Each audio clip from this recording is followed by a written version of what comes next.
നമസ്കാരം, എല്ലാവർക്കും പുതിയ വീഡിയോയിലേക്ക് സ്വാഗതം. ഇന്ന് ഡിസ്കസ് ചെയ്യുന്നത് ഹിസ്റ്ററിയുമായി ബന്ധപ്പെട്ട് SCERT പാഠഭാഗങ്ങളിലെ ക്വസ്റ്റ്യൻസും ആൻസേഴ്സുമാണ്. ഓക്കെ, നമുക്ക് ക്ലാസ്സിലേക്ക് പോകാം. ആദ്യത്തെ ക്വസ്റ്റ്യൻ നോക്കാം. കടൽ മാർഗം ഇന്ത്യയിൽ എത്തിച്ചേർന്ന ആദ്യ യൂറോപ്യൻ വാസ്കോ ഡ ഗാമയാണ്. കടൽ മാർഗം ഇന്ത്യയിൽ എത്തിച്ചേർന്ന ആദ്യ European Vasco da Gama. Vasco da ഗാമയും സംഘവും എത്തിച്ചേർന്ന കപ്പലുകൾ Sao Gabriel, Sao Raphael, Berrio. Vasco da ഗാമയും സംഘവും എത്തിച്ചേർന്ന കപ്പലുകളാണ് Sao Gabriel, Sao Raphael, Berrio. Vasco da Gama ഇന്ത്യയിൽ എത്തിയത് എന്നാണ്? 1498 കോഴിക്കോട് ജില്ലയിലെ കാപ്പാട് എന്ന് പറഞ്ഞ സ്ഥലത്താണ്. വാസ്കോ ഡ ഗാമ ഇന്ത്യയിലെത്തിയത് 1498 കോഴിക്കോട് ജില്ലയിലെ കാപ്പാട് എന്ന് പറയുന്ന സ്ഥലത്താണ്. പോർച്ചുഗീസുകാരുടെ ആക്രമണങ്ങളെ ചെറുത്ത് സാമൂതിരിയെയും പശ്ചിമ തീരപ്രദേശങ്ങളെയും സംരക്ഷിച്ചിരുന്നത് ആരാണ്? കുഞ്ഞാലി മരയ്ക്കാറാണ്. ഇന്ത്യയിലെ ആദ്യത്തെ യൂറോപ്യൻ കോട്ട മാനുവൽ കോട്ടയാണ് കൊച്ചി. ഇന്ത്യയിലെ ആദ്യ യൂറോപ്യൻ കോട്ട മാനുവൽ കോട്ട കൊച്ചിയിലാണ്. ചവിട്ടുനാടകം, മാർഗംകളി തുടങ്ങിയ കലാരൂപങ്ങൾ പ്രചരിപ്പിച്ച യൂറോപ്യൻ പോർച്ചുഗീസുകാരാണ്. ചവിട്ടുനാടകം, മാർഗംകളി തുടങ്ങിയ കലാരൂപങ്ങൾ പ്രചരിപ്പിച്ച യൂറോപ്യൻ പോർച്ചുഗീസുകാരാണ്. പോർച്ചുഗീസുകാരെ തുടർന്ന് ഇന്ത്യയിലേക്ക് എത്തിച്ചേർന്ന യൂറോപ്യർ ഡച്ചുകാരാണ്. നെതർലൻഡ്സിൽ നിന്നുള്ളവരാണ്. പോർച്ചുഗീസുകാരെ തുടർന്ന് ഇന്ത്യയിലേക്ക് എത്തിച്ചേർന്നവർ ഡച്ചുകാരാണ്. ഡച്ചുകാരുടെ ഇന്ത്യയിലെ പ്രധാന വാണിജ്യ കേന്ദ്രങ്ങൾ നാഗപട്ടണം, ബറോച്ച്, അഹമ്മദാബാദ്, ചിൻസുര എന്നിവയാണ്. 9ാമത്തെ ക്വസ്റ്റ്യൻ നോക്കാം. കുളച്ചൽ യുദ്ധം നടന്ന വർഷം 1741. കുളച്ചൽ യുദ്ധം നടന്ന വർഷം 1741. 10ാമത്തെ ക്വസ്റ്റ്യൻ.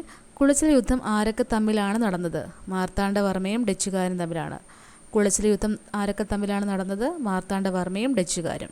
11. ഒരു യൂറോപ്യൻ ശക്തി ഇന്ത്യൻ ഭരണാധികാരിയോട് പരാജയപ്പെട്ട ആദ്യത്തെ യുദ്ധം കുളച്ചൽ യുദ്ധമാണ്. ഒരു യൂറോപ്യൻ ശക്തി ഇന്ത്യൻ ഭരണാധികാരിയോട് പരാജയപ്പെട്ട ആദ്യത്തെ യുദ്ധമാണ് കുളച്ചൽ യുദ്ധം. ഡച്ചുകാരുമായുള്ള ബന്ധത്തിൻ്റെ ഏറ്റവും വലിയ സംഭാവന എന്താണ്? ഹോർത്തൂസ് മലബാറിക്കസ് ആണ്. ഡച്ചുകാരുമായുള്ള ബന്ധത്തിൻ്റെ ഏറ്റവും വലിയ സംഭാവന ഹോർത്തൂസ് മലബാറിക്കസ് ആണ്. എത്ര ഔഷധ സസ്യങ്ങളെക്കുറിച്ചുള്ള വിവരങ്ങൾ ഹോർത്തൂസ് മലബാറിക്കസിൽ പ്രതിപാദിച്ചിട്ടുണ്ട്? 742 എത്ര ഔഷധ സസ്യങ്ങളെക്കുറിച്ചുള്ള വിവരങ്ങളാണ് ഹോർത്തൂസ് മലബാറിക്കസ് ഗ്രന്ഥത്തിൽ പ്രതിപാദിച്ചിട്ടുള്ളത്? 742. ഹോർത്തൂസ് മലബാറിക്കസ് കൃതിയുടെ രചനയ്ക്ക് നേതൃത്വം നൽകിയത് ഹെൻറി വാൻ റീഡ് ആണ്. ഹോർത്തൂസ് മലബാറിക്കസ് എന്ന കൃതിയുടെ രചനയ്ക്ക് നേതൃത്വം നൽകിയത് ഹെൻറി വാൻ റീഡ് ആണ്. ഹോർത്തൂസ് മലബാറിക്കസ് കൃതിയുടെ രചനയ്ക്ക് പങ്കാളികളായ മലയാളികൾ ഇ.ടി. അച്യുതൻ, അപ്പു ഭട്ട്, രംഗഭട്ട്, വിനായക ഭട്ട് എന്നിവരാണ്. ഹോർത്തൂസ് മലബാറിക്കസ് എന്ന കൃതിയുടെ രചനയ്ക്ക് പങ്കാളികളായ മലയാളികൾ ഇ.ടി. അച്യുതൻ, അപ്പു ഭട്ട്, രംഗഭട്ട്, വിനായക ഭട്ട്. മലയാളം, ഇംഗ്ലീഷ് എന്നീ ഭാഷയിലേക്ക് ഹോർത്തൂസ് മലബാറിക്കസ് വിവർത്തനം ചെയ്തത് ആരാണ്? Doctor K S. മണിലാലാണ്. മലയാളം, ഇംഗ്ലീഷ് എന്നീ ഭാഷയിലേക്ക് ഹോർത്തൂസ് മലബാറിക്കസ് വിവർത്തനം ചെയ്തത് ഡോക്ടർ കെ.എസ്. മണിലാലാണ്. രണ്ടാമത്തെ ക്വസ്റ്റ്യൻ നോക്കാം. ബ്രിട്ടീഷുകാരും ഫ്രഞ്ചുകാരും തമ്മിൽ നടന്ന യുദ്ധങ്ങൾ അറിയപ്പെടുന്നത് കർണാട്ടിക് യുദ്ധങ്ങളാണ്. ബ്രിട്ടീഷുകാരും ഫ്രഞ്ചുകാരും തമ്മിൽ നടന്ന യുദ്ധങ്ങൾ കർണാട്ടിക് യുദ്ധങ്ങൾ എന്നാണ് അറിയപ്പെടുന്നത്. ഫ്രഞ്ച് അധിനിവേശ പ്രദേശങ്ങൾ ഏതൊക്കെയാണ്? പോണ്ടിച്ചേരി, യാനം, കാരയ്ക്കൽ, മാഹി എന്നിവയാണ്. ഫ്രഞ്ച് അധിനിവേശ പ്രദേശങ്ങൾ പോണ്ടിച്ചേരി, യാനം, കാരയ്ക്കൽ, മാഹി എന്നിവയാണ്. ഇംഗ്ലീഷ് ഈസ്റ്റ് ഇന്ത്യ കമ്പനി സ്ഥാപിച്ചത് 1600കളിലാണ്. ഇംഗ്ലീഷ് ഈസ്റ്റ് ഇന്ത്യ കമ്പനി സ്ഥാപിച്ചത് 1600ലാണ്. ബ്രിട്ടീഷുകാർ ഇന്ത്യയിൽ രാഷ്ട്രീയ ആധിപത്യം സ്ഥാപിക്കുന്നത് 1757 പ്ലാസി യുദ്ധത്തിലൂടെയാണ്.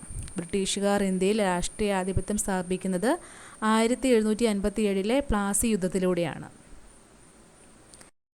1ാമത്തെ ക്വസ്റ്റ്യൻ നോക്കാം. ബ്രിട്ടീഷുകാർ നടപ്പിലാക്കിയ ഭൂനികുതി നിയമങ്ങൾ ശാശ്വത ഭൂനികുതി വ്യവസ്ഥ, റൈറ്റ് വാരി സമ്പ്രദായം, മഹൽവാരി സമ്പ്രദായം എന്നിവയൊക്കെയാണ്. ബ്രിട്ടീഷുകാർ നടപ്പിലാക്കിയ ഭൂനികുതി നയങ്ങൾ ശാശ്വത ഭൂനികുതി വ്യവസ്ഥ, റൈറ്റ് വാരി സമ്പ്രദായം, മഹൽവാരി സമ്പ്രദായം. ശാശ്വത ഭൂനികുതി വ്യവസ്ഥ നടപ്പിലാക്കിയ വ്യക്തി കോൺവാലിസ് പ്രഭുവാണ്. ശാശ്വത ഭൂനികുതി വ്യവസ്ഥ നടപ്പിലാക്കിയ വ്യക്തി കോൺവാലിസ് പ്രഭുവാണ്. ശാശ്വത ഭൂനികുതി വ്യവസ്ഥ നടപ്പിലാക്കിയ പ്രദേശങ്ങൾ ബംഗാൾ, ബീഹാർ, ഒറീസ എന്നിവിടങ്ങളിലാണ്. ശാശ്വത ഭൂനികുതി വ്യവസ്ഥ നടപ്പിലാക്കിയ പ്രദേശങ്ങൾ ബംഗാൾ, ബീഹാർ, ഒറീസ എന്നിവിടങ്ങളിലാണ്. റൈറ്റ് വാലി സമ്പ്രദായം നടപ്പിലാക്കിയ വ്യക്തി തോമസ് മൺറോ, അലക്സാണ്ടർ റീഡ് എന്നിവരാണ്. തോമസ് മൺറോ, അലക്സാണ്ടർ റീഡ് എന്നിവരാണ് റൈറ്റ് വാലി സമ്പ്രദായം നടപ്പിലാക്കിയത്. 5-ാമത്തെ ക്വസ്റ്റ്യൻ നോക്കാം.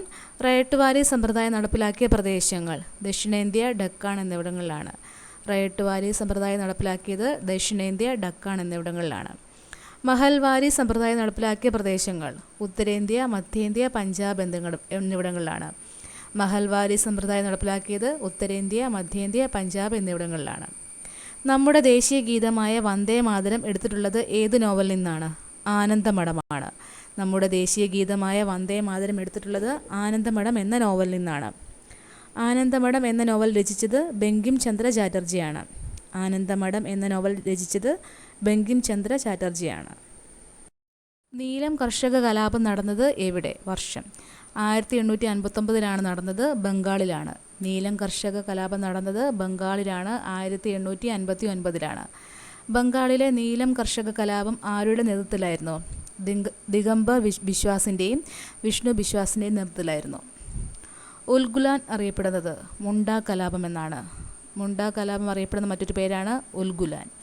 മുണ്ട കലാപത്തിന് നേതൃത്വം നൽകിയത് ബിർസ മുണ്ടയാണ്. മുണ്ട കലാപത്തിന് നേതൃത്വം നൽകിയത് ബിർസ മുണ്ടയാണ്. മുണ്ട കലാപം നടന്നത് ജാർഖണ്ഡിലാണ്. ജാർഖണ്ഡിലാണ് മുണ്ട കലാപം നടന്നത്. 34-ാമത്തെ ക്വസ്റ്റ്യൻ നോക്കാം. 1857 കലാപത്തിന് നേതൃത്വം നൽകിയത് ഡൽഹിയിൽ ബഹദൂർ ഷാ രണ്ടാമൻ, ഝാൻസിയിൽ റാണി ലക്ഷ്മിഭായ്, കാൺപൂരിൽ നാനാ സാഹിബ് താന്തിയ തോപ്പി എന്നിവരാണ്. ലക്നൌവിൽ ബീഗം ഹസ്രത്ത് മഹൽ, ബീഹാറിലെ കൻവർ സിംഗ്. ഒന്നുകൂടെ നോക്കാം. ഡൽഹിയിൽ ബഹദൂർ ഷാ രണ്ടാമൻ, ജനറൽ ഭക്ത് ഖാൻ, ഇവർ രണ്ടുപേരാണ്.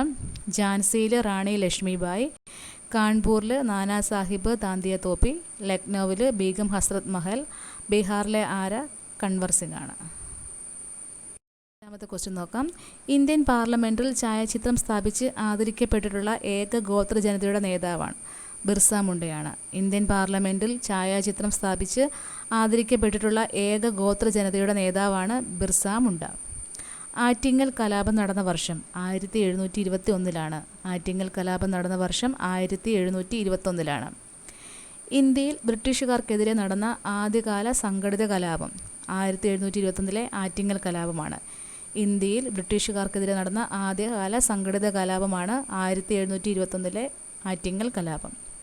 ബ്രിട്ടീഷുകാർക്കെതിരെ ഇന്ത്യയിൽ നടന്ന ആദ്യത്തെ സൈനിക കലാപം തമിഴ്നാട്ടിലെ വെല്ലൂർ കലാപമാണ്. ബ്രിട്ടീഷുകാർക്കെതിരെ ഇന്ത്യയിൽ നടന്ന ആദ്യത്തെ സൈനിക കലാപമാണ് തമിഴ്നാട്ടിലെ വെല്ലൂർ കലാപം.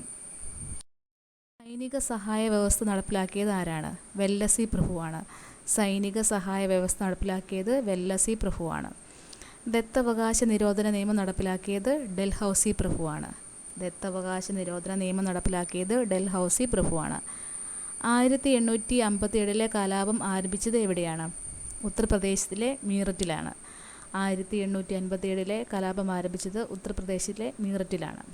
ഇന്ത്യയുടെ വന്ധ്യവയോധികൻ എന്നറിയപ്പെടുന്നത് ദാദാഭായ് നവറോജിയാണ്. ഇന്ത്യയുടെ വന്ധ്യവയോധികൻ എന്നറിയപ്പെടുന്നത് Dadabhai നവറോജിയാണ്.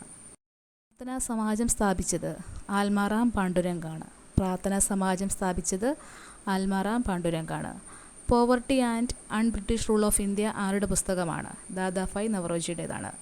Poverty and British rule of India ആരുടെ പുസ്തകമാണ്? ദാദാഭായ് നവറോജി. ചോർച്ച സിദ്ധാന്തം അവതരിപ്പിച്ചത് ദാദാഭായ് നവറോജിയാണ്. ചോർച്ച സിദ്ധാന്തം അവതരിപ്പിച്ചത് ദാദാഭായ് നവറോജിയാണ്.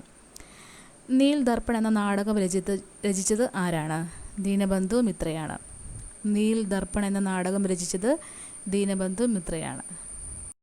ഇന്ത്യൻ പത്രപ്രവർത്തനത്തിന് തുടക്കം കുറിച്ചത് ആരാണ്? രാജാറാം മോഹൻ റോയ് ആണ്. ഇന്ത്യൻ പത്രപ്രവർത്തനത്തിന് തുടക്കം കുറിച്ചത് രാജാറാം മോഹൻ റോയ് ആണ്.